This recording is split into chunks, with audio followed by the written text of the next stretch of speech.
في هذا الفيديو يا جماعة الخير حبيت انه ابدأ بداية صحيحة. نبدأ من الأساس، حجر الأساس. إن في خلق السماوات والأرض واختلاف الليل والنهار لآيات لأولي الألباب الذين يذكرون الله قياما وقعودا وعلى جنوبهم ويتفكرون في خلق السماوات والأرض ربنا ما خلقت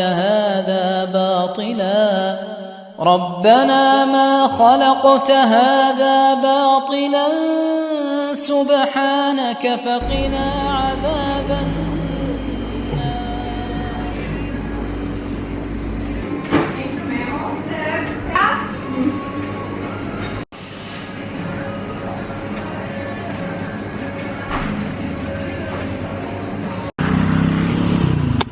Islam, man. Brother Saeed, Assalamu alaikum. Wa alaikum salam wa rahmatullah. How are you, Habibi? Good to see you, brother. Likewise. Alhamdulillah. Good? Yes, alhamdulillah, Rabbil Alameen. So Brother Saeed, tell me, you have been here working in Da'wah for some time, right? What is, number one, what is your motives behind this? I think our motives are ultimately is to serve the deen of Allah subhanahu wa ta'ala and to please Allah subhanahu wa ta'ala with what we do.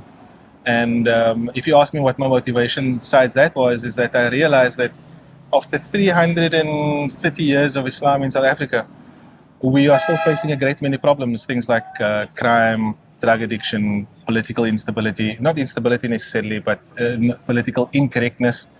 And we as Muslims are not representing Islam itself. And I thought that the only answer to this question is actually to start promoting Islam. The more people accept Islam, the more Islam will become not just culturally acceptable, but the Islamic lifestyle will be more common within the people. And these are the answers, especially to things like the criminality and the and drug addiction, in my opinion, which is a major problem in South Africa. And I think Islam promotes educating yourself. It promotes reading, promotes studying, and these are definite benefits for every human being. So that's one of my main motivations. How is Islam to the South African people? To the South African people in general, I'll speak mostly from a Muslim perspective. Oh. From an Islamic perspective, Islam is obviously a basic system of belief that is deeply rooted within our culture. However, we do find that the moment you mix the ideology of Islam or any belief system with culture, you're going to get some innovations and additions. But some of these things which we call innovation have sustained the Islamic society from shall we call it, a spiritual perspective for a while. And alhamdulillah, though, the level of education of the average Muslim is increasing, so we have better things to latch on to besides innovations these days. And I think people are realizing that we can switch up the innovation and drop those for things which are more sunnah than those things. How does the African people here in South Africa find Islam? From every discussion of an African person, it's the vast majority of African people, it makes sense to them.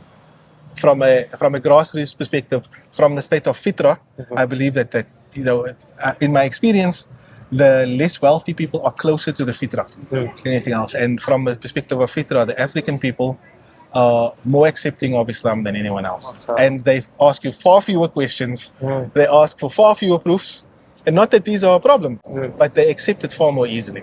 And I believe that, inshallah, the African people will be accepting Islam at an exponential rate. And this is what we find within places like Khayelitsha, Langa, and the African communities, a huge growing community of Muslims. And inshallah, Allah subhanahu wa ta'ala grant strength and to the Muslims through the African people. And I believe that it's... Tell me a story that you actually went through that you have seen within the da'wah, because I know from my experience, when you move into the da'wah, you find a lot of really that Allah has a touch on there. Yes, absolutely. So is there any story that you call? I think that the simplest stories are the ones I find most astonishing. Like the fact that I was sitting up here one day and a lady came here, a Hindu lady, a lady from a fully Hindu background, not knowing anything about Islam. not a single thing. She just came by and we had a short discussion of Islam. She said everything makes sense to me, and she immediately took Shahada. Allah Akbar. SubhanAllah, it was astonishing to me without any previous discussion, without any investigation. Everything that I told her from a basic perspective on what we believe about Allah subhanahu wa ta'ala and about the proofs of Nabi Muhammad sallallahu alaihi wasallam's prophethood and the Quran, its relevance today and in every single time prior to it, she accepted it immediately, and this is what I find astonishing. And among the, like I said, with the African community also, how you give them the basic tenets of Islam and say, but this is what I believe at the basic level. And this is, even though they may have been raised as Christian, which is the vast majority of them, some of them have been raised within the cultural ideologies, worshipping their ancestors and so on. And I say, this makes absolute sense to me, and they accept it immediately. And this is what I find astonishing. The long discussions that we have with the people who consider themselves very clever, come up with many questions for going from one thing to another. I find that a lot of these questions are basically obfuscating the truth, in effort to deny what is obviously true. When people like these can come and like these can come to you and ask you a few basic questions and accept it immediately at its face value, and I find that to be most astonishing. Yeah. What's your objective? What do you think if we want to develop da'wah more?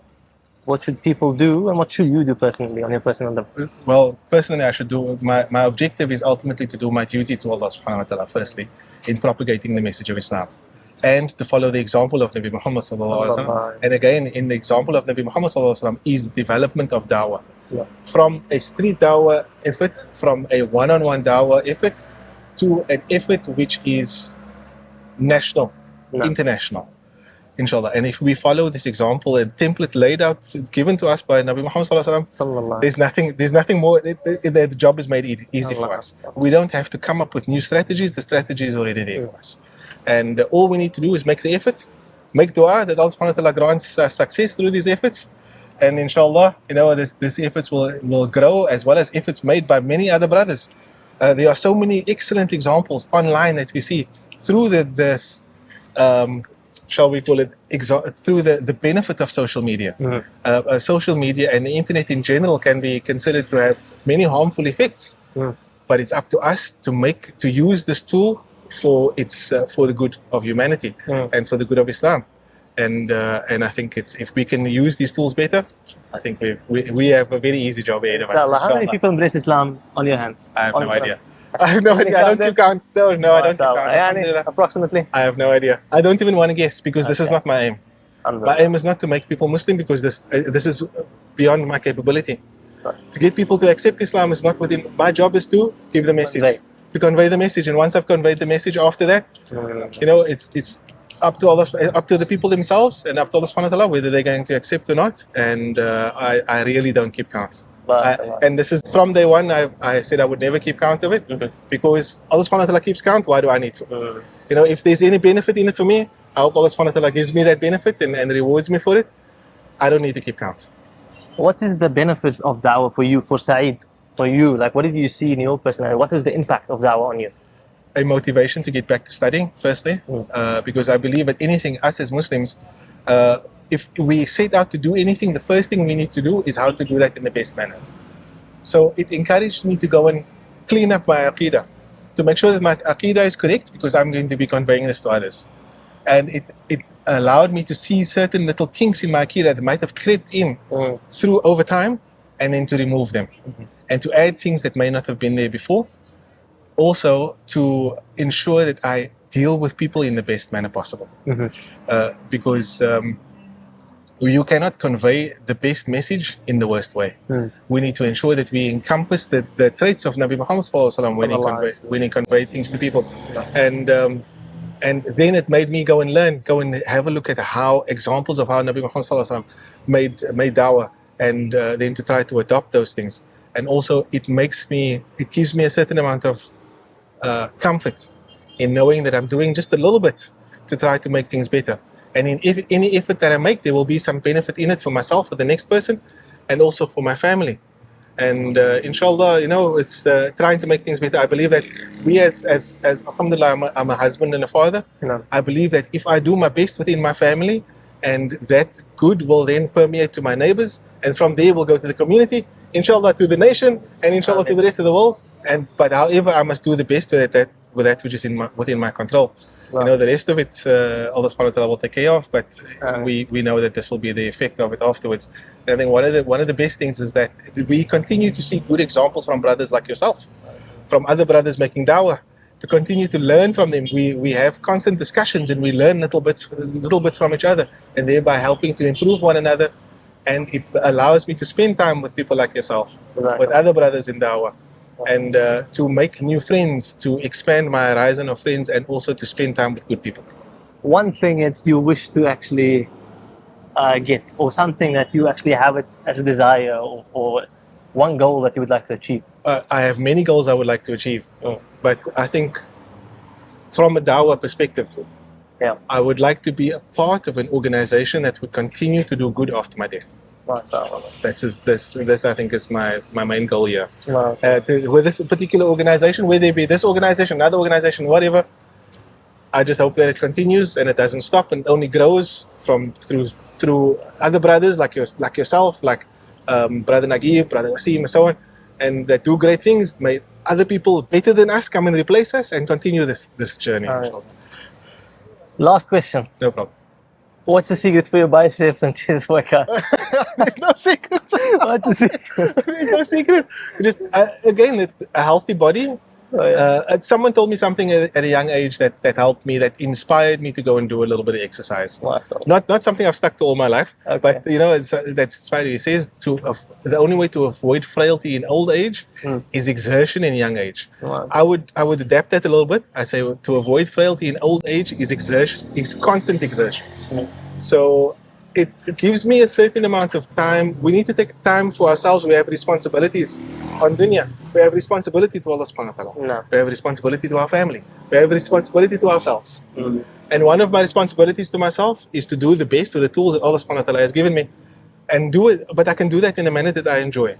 I don't enjoy running, but I do enjoy lifting a little bit of weight. I do enjoy a little bit of muscle pain.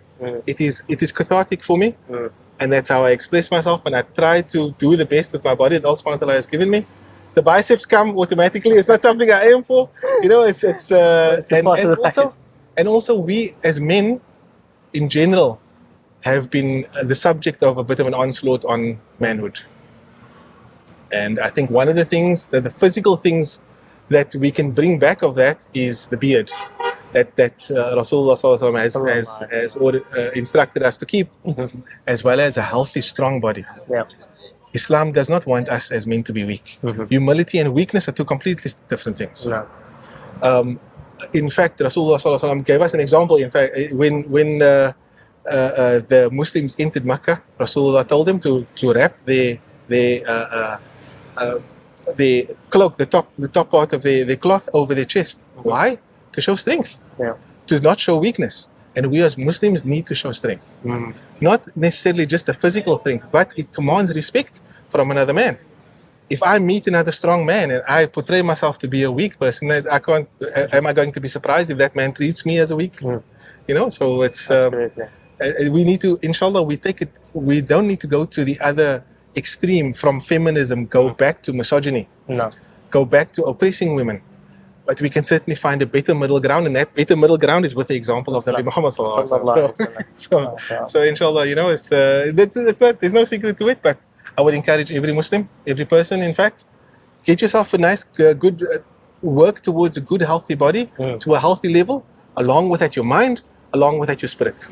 You know, all three together, inshallah, will be nice self-determination. Exactly. Jazakallah khairan. Barakallah Saeed, I'm really happy to chat to you. I appreciate your questions. May Allah subhanahu wa ta'ala increase you in all your efforts, inshallah. Likewise. And maybe I look forward to benefiting from you in the da'wah, inshallah. From you, man. Barakallah. Shukran, Saeed. رجل نحسبه الله حسيبه على خير. هذا كلامه كلام جميل نابع من القلب، من الدعوة، من الإخلاص، من حبه للإسلام، من حبه لنشر الإسلام بالطريقة الصحيحة. كلام من أب، هو طبعا أب الرجل وزوج وأخ كذلك. فكلامه كان تشجيع لهذه الأمة أنه إحنا لم نأتي عبثا، وجئنا من الإسلام العظيم اللي الله سبحانه وتعالى جمعنا تحته. حياكم الله. في هذا الفيديو صراحة حبيت أنه أتكلم بموضوع مهم جدا، وأن أبدأ به كهو حجر الأساس لهذا الموضوع.